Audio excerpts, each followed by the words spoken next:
Pais, sejam bem-vindos ao primeiro vídeo aqui no canal nesse formato. Aqui diariamente eu trago devocionais em vídeos curtos e a proposta aqui dia de quinta-feira, a partir das 22 horas, eu consiga trazer uma meditação da palavra.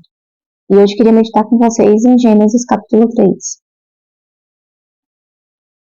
Ora, a serpente era mais astuta que todas as alimárias do campo que o Senhor Deus tinha feito. E essa disse à mulher: é assim que Deus disse: não comereis de toda a árvore do jardim? E disse a mulher à serpente: do fruto das árvores comeremos, mas do fruto da árvore que está no meio do jardim, diz Deus: não comereis dele, nem nele tocareis, para que não morrais. Então a serpente disse à mulher: certamente não morrereis, porque Deus sabe que no dia em que dele comerdes, se abrirão os vossos olhos e sereis como Deus, sabendo o bem e o mal. E vendo a mulher que aquela árvore era boa para se comer, agradável aos olhos, e árvore desejável para dar entendimento, tomou de seu fruto e comeu, e deu também a seu marido, e ele comeu com ela. Então foram abertos os olhos de ambos, e conheceram que estavam nus, e cozeram folhas de figueiras e fizeram para si aventais. Vamos pular rapidinho para o versículo 22. Então disse o Senhor Deus: eis que o homem é como um de nós, sabendo o bem e o mal. Ora, para que não estenda a sua mão, e tome também da árvore da vida, e coma, e viva eternamente. O Senhor Deus, pois, o lançou fora do jardim do Éden, para lavrar a terra da qual fora tomado. E havendo lançado fora o homem, os querubins ao oriente do jardim do Éden, e uma espada inflamada que andava ao redor, para guardar o caminho da árvore da vida. Aqui a gente vai ver o relato da tentação e da queda, né? Primeiro Deus cria os céus, cria a terra, cria o homem a partir da terra, cria a mulher a partir do homem, forma o jardim do Éden e põe o homem e a mulher no jardim do Éden para que eles pudessem habitar ali, zelar pelo jardim. E aí Deus se ausenta do jardim. Antes de Deus se ausentar, Deus dá uma ordenança. Vocês podem transitar aqui e tomar de todo o fruto, vocês só não podem tomar do fruto da árvore do conhecimento do bem e do mal. Porque no dia que vocês tomarem, vocês morrerão. E aí Deus se ausenta do jardim. E aí vem a serpente, que é uma das alimárias que o próprio Deus havia criado, sondando a Eva a respeito da ordenança de Deus, que tinha passado para eles. O que Deus falou para vocês a respeito das árvores que vocês podiam, dos frutos, na verdade, que vocês podiam não tomar? E aí vem Eva, detalha a serpente toda a ordenança de Deus, que poderíamos tomar de todo fruto, só não poderíamos tomar do fruto da árvore do conhecimento do bem e do mal, porque no dia em que tomássemos desse fruto, certamente morreríamos. E aí vem a serpente lançando os dardos, lançando as astutas ciladas do diabo, lançando a sugestão maligna. Não, você não vai morrer, vocês não irão morrer se vocês tomarem desse fruto. O que vai acontecer é que você é a imagem e semelhança de Deus. Se você tomar desse fruto, você não só vai ser parecida com Deus, você vai se tornar igual a Deus. Então a serpente sonda a Eva e vai lançar os dardos, a sugestão maligna justamente no objeto de desejo de Eva. Vamos lá para Tiago, capítulo 1. Tiago, capítulo 1, versículo 12. Bem-aventurado o homem que suporta a tentação, porque quando for provado, receberá a coroa da vida, a qual o Senhor tem prometido aos que o amam. Ninguém sendo tentado diga: de Deus sou tentado, porque Deus não pode ser tentado pelo mal, e a ninguém tenta, mas cada um é tentado quando atraído e engodado pela sua própria concupiscência. Depois, havendo a concupiscência concebido, dá à luz o pecado, e o pecado sendo consumado, gera a morte, que foi justamente a informação que Deus disse. No dia em que você tomar do fruto dessa árvore, certamente você morrerá, porque haveria ali, eles iriam desobedecer a Deus. E aí ele ia consumar o primeiro pecado. No momento em que consumasse o primeiro pecado, haveria ali o estabelecimento de uma morte, tanto espiritual como uma morte física, e foi de fato o que aconteceu. Só que em Eva não havia discernimento. Eva não soube discernir que aquela sugestão, aquele conselho que a serpente estava dando para ela, era um conselho maligno, era uma sugestão maligna. Porque o que a serpente queria através daquele conselho? Atingir a Deus. Porque, de uma forma direta, a serpente não não teria contato com Deus, não teria como atingir a Deus, porque Deus é um ser inatingível. O que é que a serpente poderia fazer para, ao menos, causar um transtorno a Deus? Causar dano à criação de Deus, que foi tecida pelas mãos de Deus, que Deus amava e ama. Assim, de uma forma indireta, ela estaria, na verdade, atingindo a Deus, que foi, de fato, o que aconteceu. Como não havia discernimento em Eva, Eva acabou caindo nas astutas ciladas do diabo, que é representado pela serpente. E aí, mais tarde, Deus tira o homem do jardim do Éden. Por quê? Porque o homem já havia tomado da árvore do conhecimento do bem e do mal. Poderia muito bem comer do fruto da árvore da vida e viver eternamente diante de Deus, já contaminado e cometendo todo tipo de pecado torpe. Aí Deus tira o homem do jardim e lança na terra, para que o homem pudesse morar na terra, se multiplicar e começasse todo um processo de purificação do homem, porque havia necessidade, uma vez que o homem estava contaminado, inclinado para o pecado. Deus, como não é pego de surpresa em nada, já sabia que não seria o único pecado do homem, que o homem iria se corromper cada vez mais. E aí, a princípio, Deus tira a eternidade do homem, mais adiante, com o homem se corrompendo, se declinando para o mal cada vez mais. O homem que vivia em torno de 700, 800 anos, Deus diminui a estimativa de vida do homem na Terra por conta do agravamento da corrupção da humanidade. E aí, quando chega na época de Noé, mais ou menos, Deus pré-estabelece uma faixa etária de mais ou menos 120 anos para o homem viver na Terra. Porque o homem já estava depravado, se é que eu posso falar assim, depravado, cometendo todo tipo de pecado torpe diante de Deus, despertando a ira de Deus. Aí Deus pensa, eu conjecturo, né? Como é que o homem pode viver mais do que 100 anos cometendo todo tipo de pecado dessa forma que o homem está vivendo? Não pode. Aí uma vez tira a eternidade, outra vez ele diminui a faixa etária de vida do homem na terra, mas Deus já tinha um plano de redenção. Deus já tinha, porque Deus já estava lá na frente. Deus já sabia que o homem ia se corromper. Deus já sabia que o homem ia cair na tentação. Deus já tinha Jesus Cristo para remir o homem do pecado, para justificar o homem frente a todo pecado cometido, todo e qualquer pecado que o homem viesse a cometer na terra.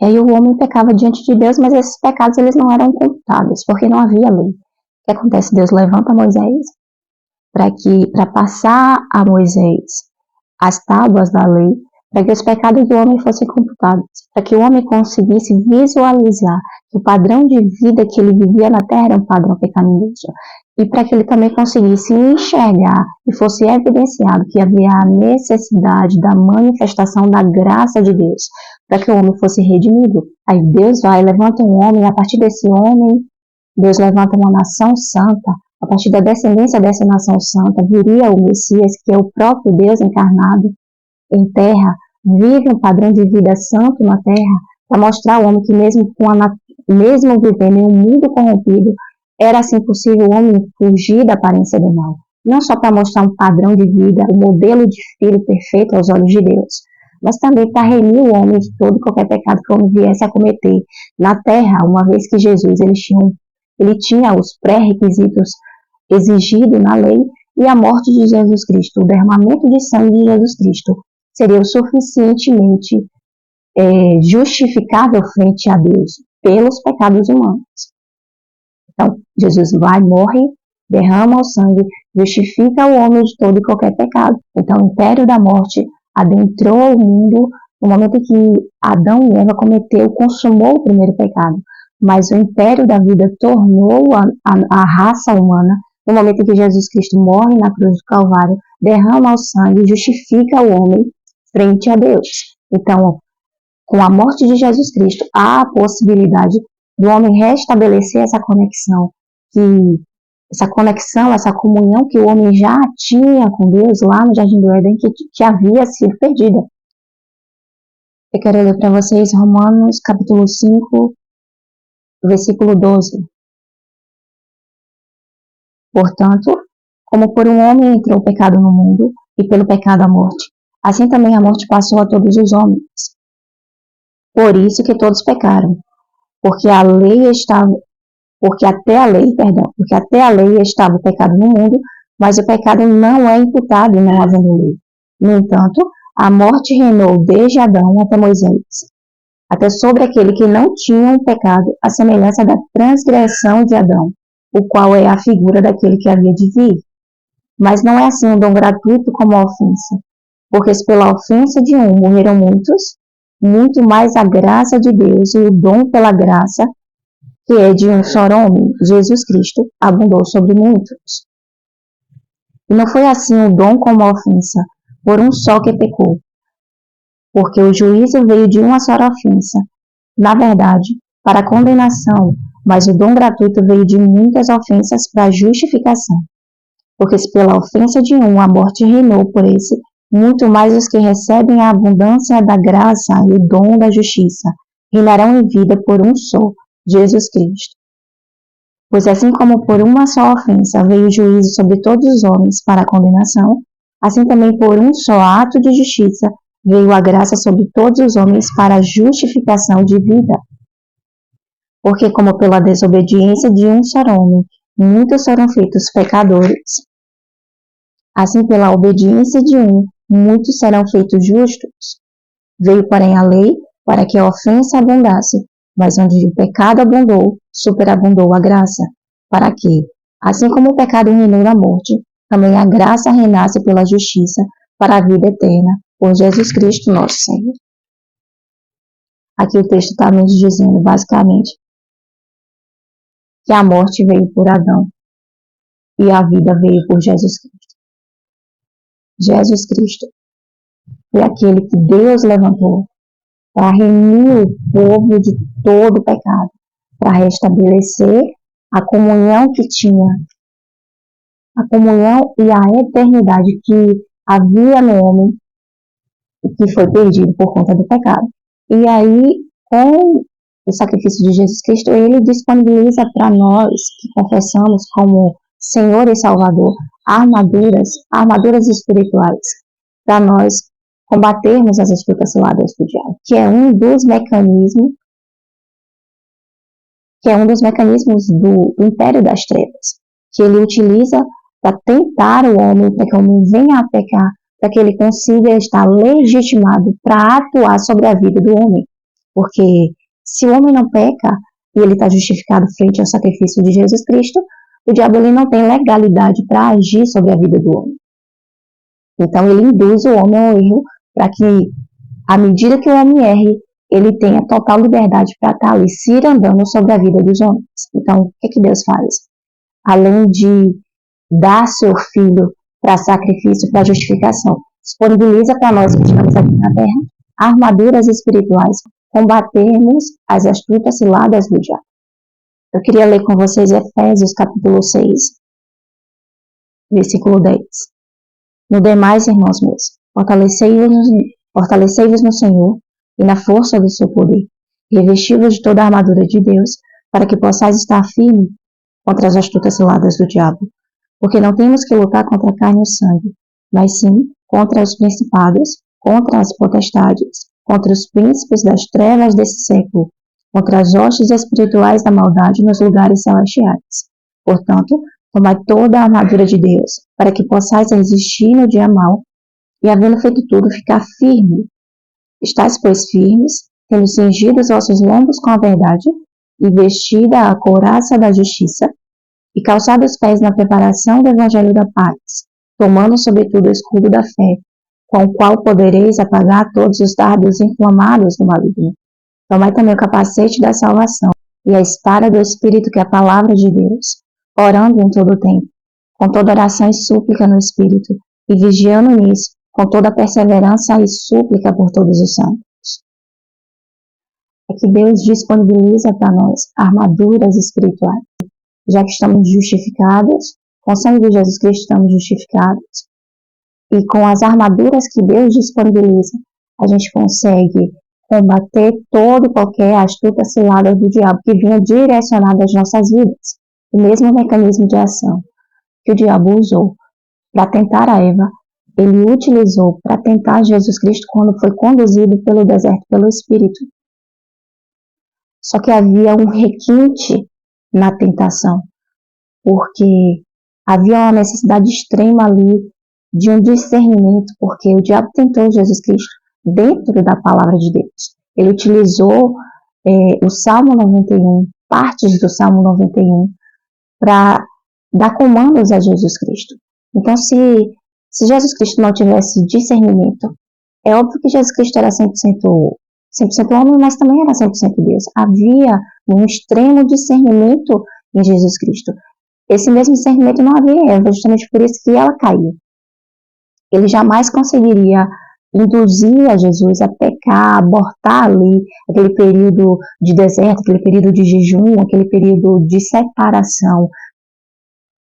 Então, além da passagem da Bíblia que fala, o diabo não vem senão a matar, roubar e destruir. Todas as passagens que mostram algum tipo de cilada, algum tipo de atentado dele frente ao povo de Deus, comprova isso. Mas a palavra nos garante, né, que Deus já disponibilizou para nós toda a armadura, todo um cenário para que a gente consiga se defender, para que a gente consiga se separar, para que a gente consiga manter um padrão de vida de fato separado, se santificando, para que possamos estabelecer a conexão com Deus ainda em terra, não de uma forma total, mas pelo menos de uma forma parcial, ao menos, até que estejamos purificados, para voltar à eternidade, até que Ele nos guarde, ou Jesus Cristo volte. Todas as ciladas, todo o mecanismo do império das trevas cai por terra com Jesus Cristo, cai por terra com a palavra de Deus, cai por terra com todos os elementos que Deus já disponibilizou para nós utilizarmos, para que nós, como filhos de Deus, agora filhos de Deus, consigamos combater toda e qualquer atuação do império das trevas sobre a nossa vida. Aí a gente pensa, né, é fácil? Não, não é fácil. Não é, de maneira nenhuma não é fácil. Mas Jesus Cristo veio como homem, encarnou, para mostrar para nós que apesar de não ser fácil, é possível. Então a minha oração é para que tenhamos discernimento frente às situações que aparecem diante de nós. Porque o diabo ele não se apresenta a nós como diabo. E a própria palavra fala das armaduras que a nossa luta não é contra a carne nem contra o sangue. Então as situações que aparecem diante de nós, ainda que os nossos olhos estejam vendo pessoas, pode haver uma atuação ali, espiritual, tentando te atingir. Então é necessário, na verdade, discernimento para identificar essas situações. E é necessário reposicionar o alvo. Para onde você está olhando, para quem você está guerreando. É isso que a palavra nos orienta. Que a nossa luta não é contra a carne nem contra o sangue. Todas as armaduras, todos os equipamentos já foram disponibilizados por Deus, para que você esteja munido o suficiente para entrar nessa guerra. Pai, eu te agradeço pela tua palavra. Eu te agradeço, Jesus Cristo, pelo teu sacrifício. Eu te agradeço por disponibilizar a nós armaduras para combatermos as forças espirituais malignas. Eu te agradeço por esse canal, por essa transmissão. Apresenta a minha vida, apresenta a vida das pessoas que estão assistindo, a vida das pessoas que irão assistir essa transmissão. E que o Senhor possa despertar em nós discernimento. Discernimento necessário para viver. Discernimento necessário para, assim como o apóstolo Paulo, podermos dizer, combatemos o bom combate. Te agradeço por tudo, em nome de Jesus Cristo. Amém. Amém. Espero você na próxima quinta-feira, a partir das 22 horas, tá bom? Abraço, Deus abençoe.